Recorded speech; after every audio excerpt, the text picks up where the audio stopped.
Pathan lobby है या कोई और आपस में मिली जुली ग्रुपिंग चल रही है, तो अगर कोचेस भी साथ में मिले हुए हैं तो टीम को चला कौन रहा है? अगर हफीज साहब मुस्ताफी हो जाएंगे तो अब क्या होगा आगे, आपको क्या लगता है? देखो, ये पूरी एक लॉबी थी, जो है ये सुई गैस लॉबी, एक पठान लॉबी, आपने सही बात की है। दूसरी ये है कि ये मैंने आपको इंटरव्यू में बोला था कि एक पठान लॉबी थी, और दूसरा ये एक सुई गैस लॉबी थी जो हफीज को भी लेके आई कि जैसे मिसबाहुल हक है वो साथ चेयरमैन के साथ था, एडवाइजर काम कर रहा था। उसके बाद वो सुई गैस में भी उसकी नौकरी है। तो ये सारे सुई गैस लॉबी थी, एक पठान लॉबी थी जो काम कर रही थी, और वो अब मुझे बज़ाहिरन जो है वो पूरी टूटती नजर आ रही है, क्योंकि जो है हफीज ने अपनी इज्जत बचाने के लिए या अपनी वो खामियों को बचाने के लिए दूसरों पे अब वो डाल रहे हैं, तो उसमें ये है कि सारी एक्सपोज हो जाएंगे कि ये वो जो पठान लॉबी थी काम कर रही थी और दूसरी जो लॉबियां थी वो कर रही थी।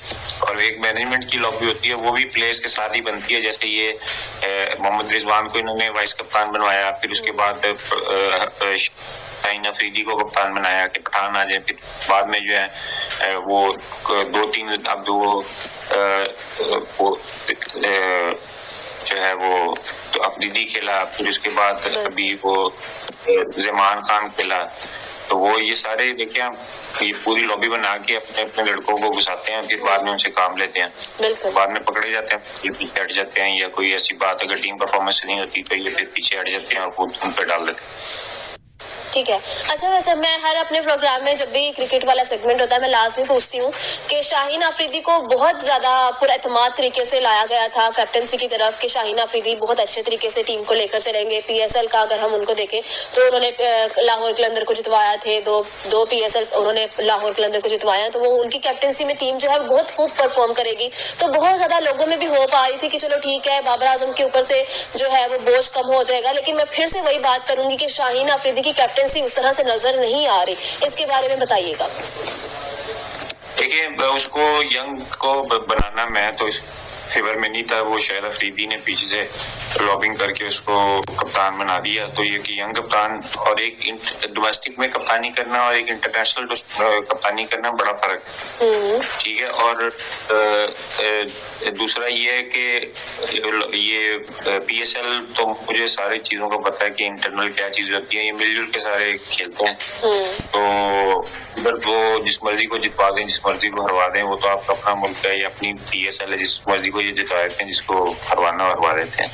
तो ये तो सारी इस तरह की चीजें, तो फिर आपको पता है जब आप एक लॉबिंग के साथ या किसी हल्के के साथ मिल के उसको आप सपोर्ट करते हैं या प्रमोट करते हैं, तो फिर रिजल्ट ऐसे ही आते हैं जाके, कहीं भी हो आप। ठीक है। अच्छा, तो इसके बारे में क्या है, जैसे हम काफी अरसे से ये सुनते आ रहे हैं कि बॉलीवुड की अगर हम बात करें, टॉपिक से थोड़ा हट गया लेकिन थोड़ा सा रेलेवेंट लग रहा है मुझे एकदम से। जैसे आपने कहा कि शाहिद अफरीदी ने जी उनको शाहीन अफरीदी को पीछे से लॉबिंग वगैरह करके कोशिशें करके उनको कैप्टन बनवा दिया। तो जैसे बॉलीवुड में हमने नाम सुना हुआ है नेपोटिज्म, कि अपने ही लोगों को आगे प्रमोट करना। तो हम कह सकते हैं पाकिस्तान क्रिकेट बोर्ड में भी यही चीजें हुई है, यंग जनरेशन को, या पाकिस्तान में इतना ज्यादा टैलेंट जो है, और हम देखते हैं हर गली में हर मोहल्ले में बच्चे जो है क्रिकेट के इतने ज्यादा क्रेजी हैं कि मतलब वो हर टाइम क्रिकेट, और बच्चे जो है अपनी पढ़ाई से ज्यादा क्रिकेट पे ज्यादा फोकस कर रहे होते हैं, डिफरेंट किस्म की एकेडमीज ज्वाइन कर रहे होते हैं, लेकिन फिर भी उनको प्रमोट नहीं किया जाता। टैलेंट से भरमार होती है लेकिन फिर भी प्रमोट नहीं किया जाता। तो हम कह सकते हैं कि पाकिस्तान क्रिकेट बोर्ड के अंदर भी नेपोटिज्म इस तरह की चल रही है।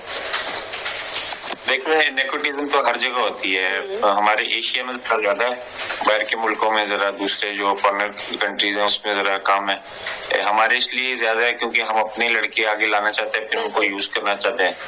ये हमारे हर कार्य में हर जगह पे ये नेपोटिज्म घुस चुकी है बड़ी। इस और हमारी जो मुल्क की बुनियादें हैं वो इन्होंने नेपोटिज्म और ये सारी चीजें उठा के हमारे मुल्क का भी बेड़ा गर्क करके रख दिया सबने।